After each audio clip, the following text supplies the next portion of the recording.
Accessibility in gaming has taken a huge step forward the last few years, with a massive spotlight being shined on added features and tools to make games easier to play. On the other side of the spectrum, accessibility isn't just adding things to make the game easier to play, there's also straight up making the game easier. In today's chapter, I would like to take some time and give my 2 cents on the matter. What's up, scholars? Moira here, and welcome to Book of Showtime chapter 76. As always, if you enjoy these videos, be sure to leave a like and share with your friends, and if you have a topic you'd like for me to cover for Book of Showtime, be sure to leave it in the comment section down below, or anywhere you can reach me on social media or the Book of Showtime Discord. So the nucleus for this chapter actually came to me about 2 years ago. I was in a call with my friend Venetia. She was streaming Daymare to me, by the way, go play that.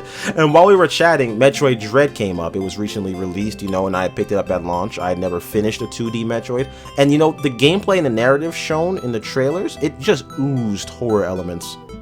As much as I wanted to, I couldn't really get into the game. It was honestly too difficult for me, and I really didn't feel like applying myself at that point in time. The issue with Metroid Dread is, at launch, there wasn't an easier option, so I had to either get good or not play the game.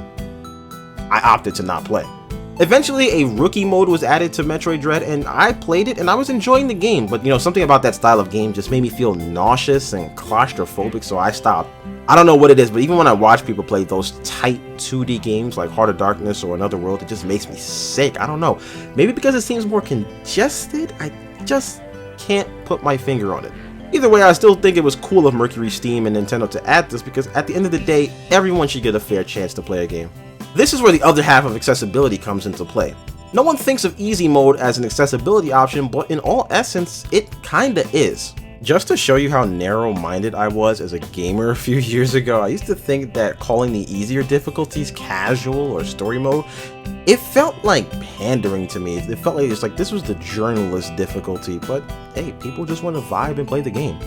There's making the game easier to play, and there's making it easier overall, and I used to be adverse to the latter concept, but I grew up and realized at the end of the day, if I don't like options like these, I don't have to use them. Gaming is for everyone, even if you're a little lousy, not to be rude. I'll be honest, I suck at a lot of games, and you know what, let's start with a genre I stink at, fighting games, and let's take a look at 2 games in particular, Ultimate Marvel vs. Capcom 3 and Street Fighter 6. Learning games like Street Fighter and Marvel vs. Capcom 2 were really hard for me growing up. I could never fully comprehend the inputs in the menus because of the way they were taught, with inputs showing commands for high punch and low kick. I just couldn't really grasp that. Anytime I got a win in Marvel vs. Capcom 2, I won by button spamming, I won't lie. But fast forward to Marvel vs. Capcom 3, same thing. I couldn't learn the game, but I really wanted to play it because it had Resident Evil characters, and Assist Me was such a great show. So I started playing on Simple. Simple maps a lot of the commands to one button and makes it easier to pull off a lot of projectile moves or do basic combos, but it limits what you can do overall in terms of special moves. Ceiling aside, this was great because now I can basically play any character in the game decent enough to make it competitive against my friends. Fast forward to 2023 and Street Fighter 6 releases with modern controls, which are in the same neighborhood as Simple controls. This was awesome because Street Fighter 6 is such a fun game. I have a handful of friends who played, so now I can keep it competitive without having to put too much time in the lab. I'm not someone who likes to train either. I'm a baptism by fire kind of girl. No labbing, no firing range. We go out there and we get starched and we take it with pride. This is a prime example of making the game easier to play in a competitive setting. And it's not too harmful because no matter how easy it is for me to play Street Fighter 6 or Ultimate Marvel vs. Capcom, I still have to be good, have discipline, know when to use certain moves, all that stuff. An example I can give, I actually have 2 friends, Amy and Kick, and I remember during a 1st to 5 against Kick in Marvel, on his way to a 4th straight loss, Kick Striker said, "Look, why don't you stop playing on Simple?" This is mid-combo, I was just watching him and he just straight up says, "Why don't you stop playing on Simple?" Amy, on the other hand, who's probably the best fighting game player in the Book of Showtime Discord server, don't let it get to your head, Stinky Starlight, she would routinely beat me and my friends in any fighting games because at the end of the day, she's still the better player. So no matter what, you can't just pick Simple or Modern and expect to coast by. I think options like these in fighting games are fun because learning fighting games can be a little tough, and I think fighting games are really fun to play even when you don't know what you're doing. Fighting games also tend to die out a little faster than other genres, so making the game a little bit more easy to pick up and play on the fly helps in the long term. One game that had a strong mix of both types of accessibility options, The Last of Us Part 2. And you know this is a serious chapter because I always slander The Last of Us Part 2, but I just love and adore how many accessibility options this game has for visual, auditory, and motor issues. There's such an enrichment of options to make playing the game smoother, and it was such a trendsetter. I think a lot of the options it had began to find themselves in other games, like the high contrast mode. Something similar to that was in Black Ops 6. And if those aren't enough, the vast amount of combat modifiers that exist, you know, when I first saw these, I really felt like they were just cheat codes. You had things like turning invisible when you went prone, or hostages never being able to escape, and I felt if you needed to use some of those to play the game, then you shouldn't play the game. What a horrible, narrow-minded take for someone to have. Like I mentioned earlier, I grew up and said, you know, who cares? It's a single-player game. If these people need it, then so be it. Who cares how someone plays mid in the comfort of their home? Just kidding. I'll give The Last of Us 2 a break. You know, it does have a compelling story that makes you think about the gray areas of morality and ethics of revenge. And no matter how polarizing the narrative is, everyone should get a shot at seeing it through. See, look, I can be nice. PlayStation in general, you know, the first-party titles tend to be stacked in the accessibility category. Spider-Man 2 was loaded in this department, as well as Ratchet & Clank: A Rift in Time, with both games boasting plenty of disability as well as combat options. And you know what, why shouldn't they? These are huge AAA titles made by one of the biggest game publishers in the world. They can afford to do it. And because Spider-Man and Ratchet & Clank are bona fide flagship titles for the PlayStation, they should put all those options in their games. There's going to be so many people playing. I'm actually glad they do, because sometimes after work or another night of insomnia, I just don't have the energy to sweat on a game, and these games allowing you to tinker with the difficulty is splendid. I don't want to outright play on easy because then it won't be as engaging, but you know, maybe changing a little bit of the properties around, that's cool. You know, my nephew said he wants to be like Spider-Man, and being that technically I was his uncle, I mean, I was a little nervous hearing that. I was like, hold on, because I don't know a Spider-Man with a living uncle, so I'm a little nervous about that. I will give a little bit of grief to God of War Ragnarok. I think it went a little too far with your companions chiming in every 5 seconds if you were doing a puzzle. It's like, geez, let me take a look at the room first. Asking companions for a hint should be optional. I don't think a game should crowbar in hand-holding like that. Microsoft, they've done a tremendous job too, with plenty of games under the Xbox banner like Forza Horizon, yes, Forza, and Sea of Thieves having a lot of accessibility options. In fact, Sea of Thieves gives you the option to rebind basically every button on your controller, and that is an underrated accessibility feature, and that should be standard in every game possible. Speaking of controllers, Xbox also has the Xbox Adaptive Controller, designed with gamers with limited mobility and motor skills in mind. This is by far a consensus Mount Rushmore gaming accessory. I swooned when it was first revealed because it was just so cool. We've never seen anything like that to this point, and I personally feel that every system should launch with a device like this. It's also extremely affordable for a controller like that. You know, it's only $100 and it offers so much customizable freedom. That's very cool of Microsoft, because this easily could have been north of $200. Tapping into the community, Venetia has this to say. She first says, accessibility is such a vast and broad category of options, and I think some are more important than others, but in this day and age, any company that can afford to implement them should. This actually echoes what I said earlier. Well said, Venetia. The first thing I do when I buy or install a new game, I race to the options to see what accessibility settings they have.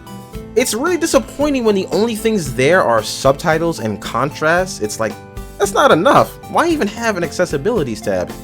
Most games will only offer a colorblind filter, and that's fine. I'm not knocking that. That's fine. It's amazing it's there, but we shouldn't be aiming for the bare minimum in 2025 when it comes to accessibility.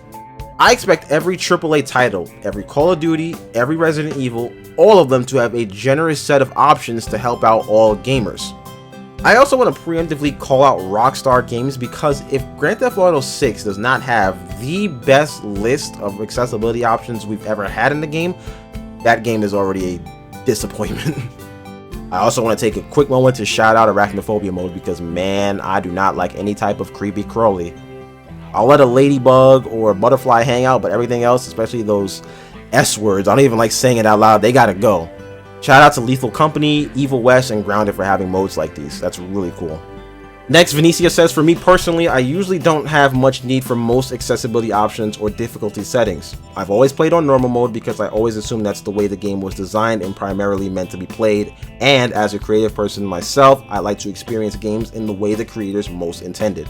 Once again, I agree, I tend to play most games on normal. Sometimes if I'm a little familiar with the franchise, I'll play on hard, which is something I'm trying to do more of this year. I played Doom: The Dark Ages on hard, and that was fun. Normally I wouldn't, but you know, it's nice to step out of my comfort zone every now and then.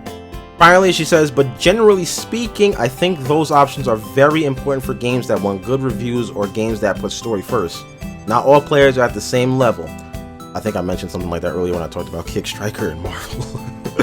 I think it's good that some games will gatekeep themselves with difficulty. It's an important aspect of gaming, but for the general video game, the more people you can get to buy and enjoy your game, the better, right? Once again, I agree. You and I always see eye to eye, Venetia. The more the better. Especially in a day and age where games cost so much more to develop, we need every copy sold. However, accommodating players of all skill levels is a double-edged sword as we turn to a game I've brought up in the past, Dead Rising 3.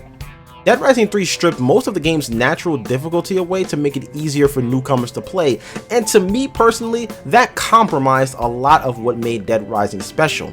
Instead of 3 days to find the truth, it was 7. Instead of finding a maintenance room to make combo weapons, you can just make them on the fly and with almost any weapon.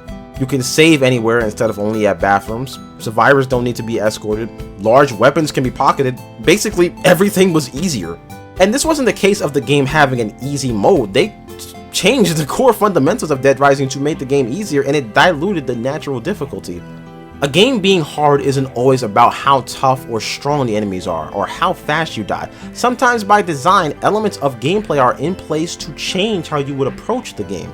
And this was a problem to me because Dead Rising, by design, was a tough challenge, and everything I mentioned went into the science of what made it special. You weren't going to save everyone on your first playthrough. You weren't supposed to find every secret. You weren't supposed to beat every boss.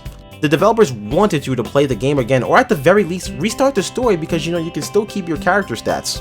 I know I did a couple of times in Dead Rising 2 because it was my first time playing the series and there was a bit of a learning curve. Dead Rising 3 pretty much sold out to appease new players and it burned them. Some of you might say, hey Moira, they have a nightmare mode in Dead Rising 3 that makes the game more difficult, and that's true. And that's ideally the mode I advise series veterans to play it on. But even on Nightmare, like I mentioned, too many of the game's core fundamentals are altered, so the game is still easier than previous Dead Rising games. Plus, I have a working theory that Dead Rising 3 only exists as a glorified tech demo for the Xbox One, and when you look at the game being easy for a newcomer, it makes a little more sense. I know I've been ranting, but there is a bit of a notion that games are getting a little more easy these days due to the prevalence of social media and Twitch streaming. If more people play and talk about your game, that can lead to more money, and if more streamers or journalists were able to play and beat your console exclusive game, well... Now, I did say that doing this was a double-edged sword, and we're going to shift to one of my favorite series, and that of Call of Duty, and more specifically, the Zombies mode for Cold War. Zombies was always a niche mode to me, mainly because of the difficulty it had. You can only take 2 hits before going down. There's a lot of mechanics you have to learn per map. The maps themselves also have so many spots you can get jammed up on. I think the science that went into playing Call of Duty Zombies kept a lot of gamers from giving it a try. Cold War, it changed all of that. Almost every mechanic of Zombies was adjusted to make the game more accessible to any and all players. I have friends who wouldn't touch Zombies with a 10-foot pole giving Cold War a try. The health changes, the waypoints, the starting weapons, all the upgrades you can get from leveling up, it made the overall Zombies experience easy, especially to veteran Zombies players like myself. This was a divisive Zombies experience. A lot of YouTubers complained, but me personally, I'm fine with it. I think Zombies got a little too gatekeepish with all the things you had to know to play it. With all the ways you can build yourself up in a zombie session, I felt the game having a lot of safety nets and abilities, it makes it more fun when anybody can be good. An example I can give is actually my brother, the Dark Man. He and I played a lot of Zombies together growing up, and I was always clearing him in kills. It was like LeBron on the 2018 Cavs, and the only time he would beat me in kills is if I was having an off night. Now in Cold War, because you have so many abilities to make it easier for the gamers, everybody can dominate, he and I are going kill for kill, and it makes it more fun because of that natural sibling rivalry. The Dark Man, he's trying to usurp the person who taught him, and I'm trying to remind him that I will always be the living dead queen. With Dead Rising 3, you had a game that went accessible and it compromised the experience, whereas Cold War Zombies went accessible and it made everything better, and it's one of the best zombie modes in terms of pure gameplay. Part of the fun of some games is indeed the challenge, and going back to what Venetia said about some games gatekeeping themselves with difficulty, I know she's a big fan of the Souls games, and you know what? That's part of the Souls games legend. That's why people play them, because they're hard. I'm not good at any Souls games, and I was playing Elden Ring this year. I stopped because I'm waiting to get the game on PC at a decent price, but part of what made Elden Ring fun was me, someone with no discipline, having to be patient and not treat this like some brain-dead hack and slash. Learning the game, acclimating to its difficulty, I wouldn't have felt as satisfied if the game had an easy mode. A while back I heard this bit of wisdom from a mentor of mine. It's not the getting there, it's the getting there. And in this case, the getting there is getting good. And that's fine, not every game needs an easy mode or story mode because not every game has to be for everyone, and that's the magic of gaming. There's some things you'll like and some things you won't like. You find what you want and you enjoy it. I'm going to be honest, I played some games on easy the last few years because, to be honest, I was just along for the ride. Anyone that knows me, when it comes to certain games, I'm very sloppy and undisciplined. Take the Devil May Cry games. They aren't as easy as, say, the original God of War games I grew up on. They take precision, timing, and discipline, and I have none of those. So when I played the original Devil May Cry, I played it on easy mode because, as a Resident Evil fan, I really wanted to see the game that started as Resident Evil 4. And for some of us, enjoying the games are a little difficult. The reason for accessibility in gaming being so important to me is because I can struggle at times with seeing the game. I like options that make enemies more visible or UI options to relay more information to me. These settings are important to me, so much that I factor them into the scores I give games. And I know, I'm not like a big review person because it's hard to get games early, but some of my friends do appreciate that I score games, and look, accessibility is just that important to me. On the difficulty side, I do on occasion take advantage of how much you can tinker with settings. Case in point, I plan on replaying Control this year, but since your save won't transfer to the Ultimate Edition, I'll have to start from scratch. But you know what? With the options under Assist mode, I can tinker with the properties, so it'll almost feel like New Game Plus. Control is such a goated game, by the way. Go play that. Go play that, go play Evil West, go play Daymare, and then go play Black Ops Cold War with me. Some of my friends, I have one who gets motion sick, so I hope the game she plays has options to reduce screen shake. I have another friend who is legally blind, so FOV sliders help with that. I want my friends to be able to play games as comfortable as they can. I want everyone to be able to play games as comfortable as they can, because as cliche as this sounds, gaming is better when everyone can play.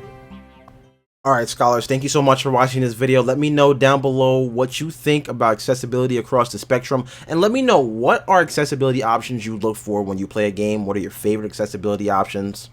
Inshallah, I will see you in the next chapter.